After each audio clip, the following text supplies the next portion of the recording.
Okay, folks, so that was basically ingesting. So that's bringing the files in, making sure they have your copyright information, making sure they're packing as EIP. Now we're kind of moving on to selection. And that's the last thing we're going to take a look at for the day, for this week anyway. And we will look at batch renaming, but we're going to do basically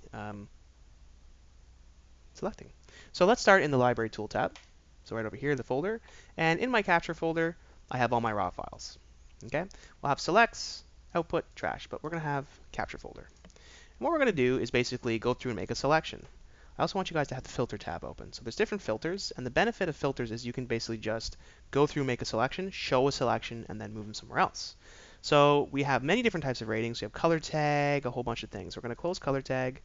I'm going to close place for now, and we're going to go rating. Just leave rating open for now. Okay? And what I'm basically going to do is click on my first image, and I'm going to go through and make a selection. And I'm going to base this on right now, do I like this image? Does it have a strong composition? So on and so forth. You will also be able to check focus and things like that, and turn that off, and exposure later on, but this is just a brief overview. So I don't like this, it's too busy. I like this, it's simple. So I'm going to give it a 5-star rating. You'll see the rating show up here. To give it a 5-star rating, easiest thing to do is press 5 on your keyboard.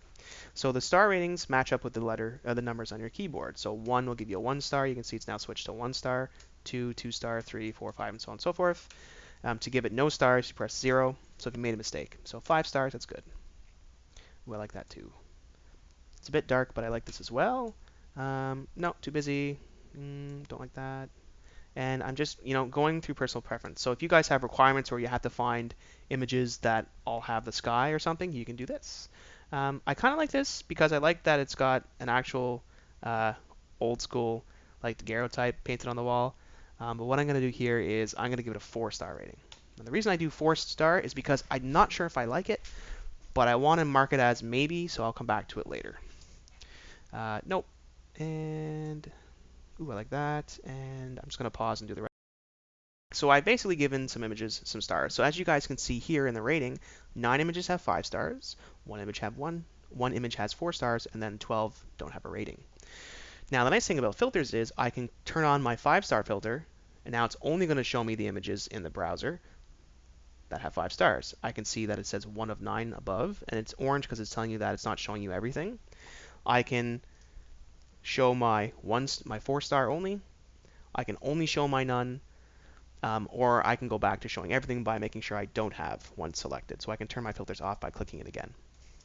So pretty cool. If I want to have multiple filters on, I can hold down one, and I can hold down Command and choose another. So if I want to see my 4 and 5 stars, I can. Look at that. So I just want to move my 5-star over. Now that I've made my selection, that's it. That's my selection process. That's the simple thing, and this is the benefit. Now, how you choose, like I said, it depends upon your specifics and exposure and all that stuff, but I'm going to show you guys how to evaluate exposure next week. Now that I have them selected, I'm going to filter them down so I only see my 5 stars. I'm going to click on the first image. I'm going to press Command A to select all my images, and then I'm going to move them to my selects folder. Easiest way to do this is Command J. You'll get a warning saying, just so you know, it's going to move. Say yes. There we go. It's going to move. It's telling it's moving. Now my selected folders are in my select folder completely separate from here, which is quite useful. Don't forget, folks, to turn off your rating to see the other images if you're back in your capture folder. So in my capture folder, I have the images that I didn't select and my selects folder. Now that 4-star image, if I need an extra, like, oh no, I'm short an image, I need an extra image. There's a couple images that I kind of like that maybe I can salvage or whatever. Okay, I like that 4-star image, I'm going to use it. You can move it after the fact. So you can move things after the fact. If you made a mistake, you can move things back. It's super easy. You can just click and drag and drop to move it back to your capture folder, stuff like that. If you make a mistake, you can hit Command Z to back up, and it'll put it back. So the nice thing about the program is it's very modular and very forgiving, which is also nice as well. Let's put you back into my folder. Now to show you what this looks like in Finder, folks, show in Finder. There's my capture folder, there are my EIP files, there's my output folder, which is empty, there's my select. So there's all the selected files that I brought in to the selects folder.